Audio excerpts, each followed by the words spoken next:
Delhi high court की ये judgement कहीं ना कहीं आम आदमी के विश्वास को कमज़ोर करती है। जो आम आदमी ये कहता है कि न्यायालय जो है वो गरीबों के लिए है, मजदूरों के लिए है, मजलूमों के लिए है, पीड़ितों के लिए है, वो न्यायालय ये कहे कि मोदी जी की डिग्री दिखाने के लिए दिल्ली विश्वविद्यालय बाध्य नहीं है, तो फिर कम से कम मोदी जी को अगली बार जब वो चुनाव लड़ें तो मोदी जी को चाहिए कि वो फिर बीए या एमए जो भी डिग्री मांगी गई है उसको अपने हलफनामे में ना भरें, ना कहें कि मैं बीए हूँ, मैं एमए हूँ।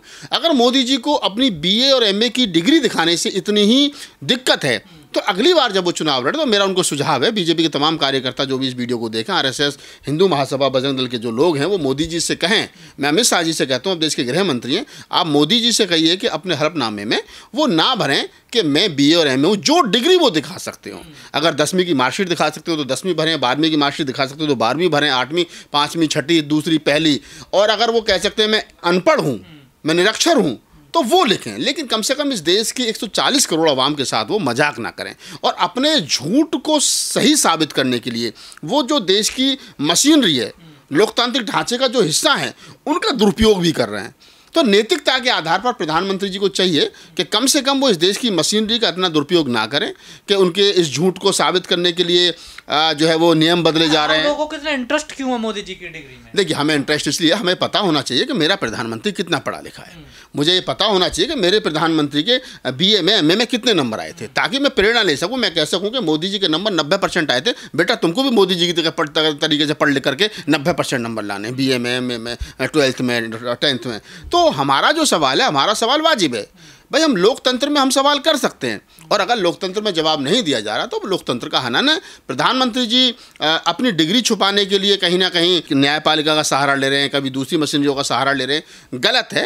एक डिग्री तो दिखानी है, कागजी तो दिखाना है। दिल्ली विश्वविद्यालय आकर क्या दे, दिल्ली विश्वविद्यालय का जो बीसी या वाइस चांसलर वो क्या दे कि प्रधानमंत्री जी हमारी फला क्लास में बैठे थे, फला जगह पढ़े थे, ये उनकी डिग्री है, बात खत्म हो गई, देश मौन हो जाएगा। लेकिन बीसी भी शामिल है, दिल्ली विश्वविद्यालय का स्टाफ शामिल है, अब उसमें दिल्ली हाई कोर्ट भी शामिल हो गया, पूरी आरएसएस, बीजेपी, बजरंग दल और हिंदू महासभा पहले से शामिल थे।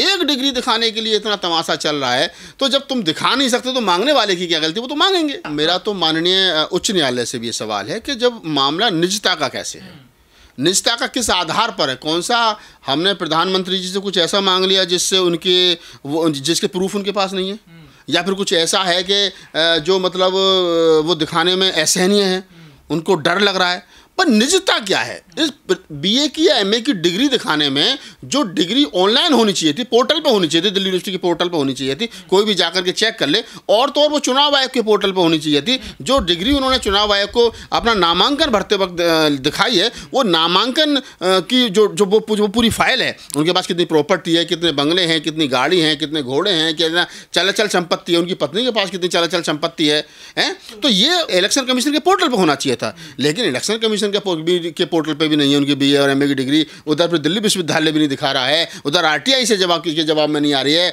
उधर अब दिल्ली हाई कोर्ट ने भी कह दिया कि कोई ये निजता का मामला है। तो निजता का मामला कहाँ है? अगर मोदी जी को लगता था कि उनकी निजता का मामला है, तो जैसा पहले उन्होंने अपने कई चुनावों में अपनी पत्नी का नाम उल्लेख नहीं किया था कि मैं शादीशुदा हूँ, लेकिन जब वो एमपी का चुनाव लड़ने आए तो उन्होंने बताया कि मैं शादीशुदा हूँ। पहले कहा मैं शादीशुदा नहीं हूँ, तो पहले उनको लगता होगा मेरी पत्नी के साथ में मेरे संबंध अच्छे नहीं, तो वो निजता का मामला था। अमित शाह जी ने तो दिखाई ना, पीसी प्रेस कॉन्फ्रेंस करके वाकायदे में दिखाई। उसकी फोटो कॉपी देने में दिक्कत क्या है?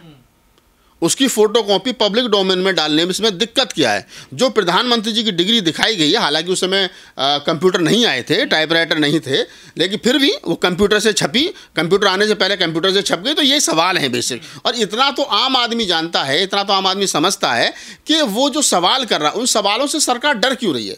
आरएसएस, बजरंग दल, हिंदू महासभा और तमाम बीजेपी के लोग डर क्यों रहे हैं? अरे भाई दिखा दो, क्या दिक्कत है आप लोगों को? लेकिन वो नहीं दिखा रहे हैं, और दिखा सिर्फ इसलिए नहीं क्योंकि है ही नहीं, मतलब डिग्री नहीं है। नहीं, बिल्कुल नहीं है, ये सच्चाई की बात है। होती तो वो दिखाते। लेकिन ऐसे ही फर्जीवाड़े में एक आम आदमी पार्टी के विधायक की सदस्यता चली गई थी। देखिए, बिल्कुल मैं कह रहा हूँ ना कि अगर आप इलेक्शन कमीशन को धोखा दे रहे हो, ये तो अच्छा अकेले प्रधानमंत्री जी का ये काम नहीं है। कभी जो पूर्व क्या नाम है हमारी एजुकेशन मिनिस्टर थी स्मृति ईरानी, कभी वो 12वीं हो जाती थी, कभी वो बीए हो जाती थी, ग्रेजुएशन हो जाती थी, वो भी नहीं दिखा रही थी। तो ऐसे तमाम वो लोग हैं प्रधानमंत्री जी की इस अलीबाबा 40 चोर की जो ये मंडली है, इसमें बहुत सारे ऐसे अली बाबा हैं और बहुत सारे ऐसे 40 चोर हैं कि जो अपनी डिग्री दिखाने से बचते हैं, सच्चाई बताने से बचते हैं। जब जब इनसे सवाल किया जाओ तो पर्सनल हो जाते हैं, इनकी भावनाएं आहत हो जाती हैं, इनका भावना आहत गैंग जो है वो एक्टिव हो जाता है, वो गालियां देना शुरू कर देता है सोशल मीडिया पर। तो ये तमाम वो लोग हैं, लेकिन फिर भी मैं प्रधानमंत्री जी वाले चुनाव लड़ने के लिए कोई कंपलसरी थोड़ा ये डिग्री जो बिल्कुल देख मैं कह रहा हूँ, अगर आप अनपढ़ भी हैं तब भी आप देश के राष्ट्रपति बन सकते हो, प्रधानमंत्री बन सकते हो। ये संविधान में बाबा साहब डॉक्टर अम्बेडकर कह के गए हैं कि देश में प्रधानमंत्री और राष्ट्रपति बनने के लिए देश की समझ होनी चाहिए। किताबों की समझ कम है, वो चल जाएगा। अच्छा मुझे बताइए, बुद्ध, कबीर, नानक, रैदास, साहू, ये जो हमारे महापुरुष जितने, ये कौन सी यूनिवर्सिटी से PhD करके आए थे? लेकिन इनको सामाजिक ज्ञान उतना था कि इनके ऊपर लोग PhD करते हैं कि बुद्धा ने क्या कहा, कबीर ने क्या कहा, नानक ने क्या। अरे प्रधानमंत्री जी स्वीकार कर लें कि अगर मैं 10वीं फेल भी हूँ या 10वीं हूँ या 12वीं हूँ, तो ये तो देश के लिए गर्व की बात है कि हमारे देश का प्रधानमंत्री 10वीं 12वीं होने के बाद में इतनी अच्छी इंग्लिश बोलता है, इतनी अच्छी हिंदी बोलता है, इतना अच्छा भाषण देता है, इतना अच्छा सब चीज़ों को प्रमोट करता है। तो ये तो हम कहेंगे कि पढ़ा लिखा होना जरूरी नहीं है, अनपढ़ आदमी भी 10वीं नॉर्मली पढ़ा लिखा आदमी भी इतने अच्छे पद पर पहुँच सकता है। तो ये तो उनकी जो पर्सनैलिटी है उसमें और ज़्यादा 4 चांद लग जाएंगे। लेकिन प्रधानमंत्री जी नहीं दिखा रहे हैं क्योंकि उनकी बदमाशी चल रही है, उनकी कहीं ना कहीं हिटलर शाही चल रही है। तो ये हाई कोर्ट का फैसला, क्या जो लोग हाई कोर्ट में लड़ रहे हैं, हाई कोर्ट का सुप्रीम कोर्ट में भी यही होना है।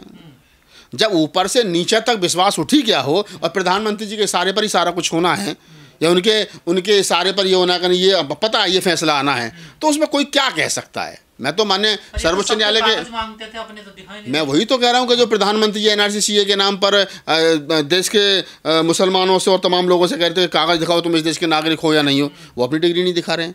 जो अभी बिहार में SIR जो चल रहा है उसमें वोटरों से कह रहे हैं कि आप अपने कागज़ दिखाओ, आपने मुझे पहले चुन दिया, मुझे प्रधानमंत्री बना लिया, वहाँ तक तो ठीक था, लेकिन मुख्यमंत्री चुनोगे तो फिर दिखाओ आप इस लायक हो या नहीं हो। वहाँ कागज मांगे जा रहे हैं, लेकिन वही प्रधानमंत्री जी अपनी डिग्री नहीं दिखा रहे हैं। ईरानी का नाम लिया, मोदी जी का नाम लिया, अनुराग ठाकुर इनके मंत्री, हाँ, वो कह रहे हैं कि अंतरिक्ष में सबसे पहले जाने वाले हनुमान जी थे। देखिए, हनुमान जी के लिए बधाई। ये तो हनुमान जी को ही पता नहीं था कि अंतरिक्ष में सबसे पहले वही गए थे। अच्छा, हनुमान जी को बधाई दे रहा हूँ विशेष रूप से, क्योंकि हमारे अनुराग ठाकुर को दे रहे हो बधाई? नहीं, अनुराग ठाकुर को नहीं दे रहा। अनुराग ठाकुर ने तो बताया है कि हनुमान जी पहले व्यक्ति थे कि जो अंतरिक्ष में गए थे, तो उनके लिए हनुमान जी के लिए बधाई कि आपको भी पता नहीं था कि आप अंतरिक्ष में पहले गए थे और हमें भी पता नहीं था। हम तो किताबों में किसी और ही लोगों के नाम पढ़े थे, साइंटिस्टों के।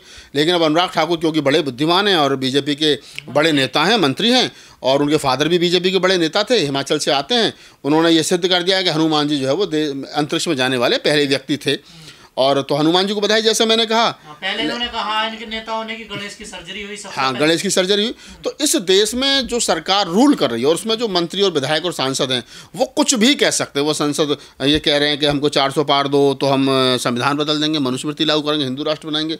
तो ये जितने स्टेटमेंट हैं, जो हनुमान को अंतरिक्ष का पहला व्यक्ति बता रहे हैं, जो डिग्री नहीं दिखा रहे हैं, जो गणेश की सर्जरी बता रहे हैं, कभी स्मृति ईरानी जी कभी 10वीं हो जाती हैं, कभी 12वीं हो जाती हैं, कभी BA हो जाती हैं, प्रधानमंत्री जी की डिग्री लैपटॉप कंप्यूटर आने से पहले कंप्यूटर से छप जाती है। तो ये जितना चल रहा है सिस्टम, NRC CA SIR वगैरह सब चल रहा है, ये हिंदू राष्ट्र बनाने वाले वही नेता हैं कि अगर इनके हाथ में देश थोड़े बहुत दिन तक और रहा तो ये वही पढ़ाएंगे कि गणेश की किताबों में बयान देते हैं, इनको शर्म नहीं आती, बाद में अफसोस नहीं करते? नहीं, शर्म बची नहीं गजेंद्र जी, शर्म नहीं बची इन लोगों के पास में। ये लोग बेचारे बेशर्म हो गए हैं। इनको पता है साइंस हम जो पढ़ाएंगे, कहते ना एक बार आदमी पागल हो जाता है, मैं जो कहूँगा दुनिया मान लेगी, और दुनिया मान लेती है क्योंकि पता है सामने। एक पागल आकर के गाली देने लगे तुम मूर्ख हो, नहीं जो मेरी बात हो, तो कहाँ साहब मूर्ख है, पीछा छोड़ो। तब क्या देश पीछा छुड़ा रहा है। वो कह रहा मोदी जी की डिग्री नहीं दिखानी, मत दिखाओ। SIR कर रहा कर लो। हनुमान जी पहले वो अंतरिक्ष में जाने वाले व्यक्ति थे, अच्छी बात है। स्मृति ईरानी कभी 10वीं 12वीं BA हो जाती है, अच्छी बात है। देश का पीछा छोड़ो भाई, लोकतंत्र को हम बचा लेंगे। तो अब इनसे देश हाथ जोड़ रहा है और कह रहा जाओ भाई जल्दी जाओ।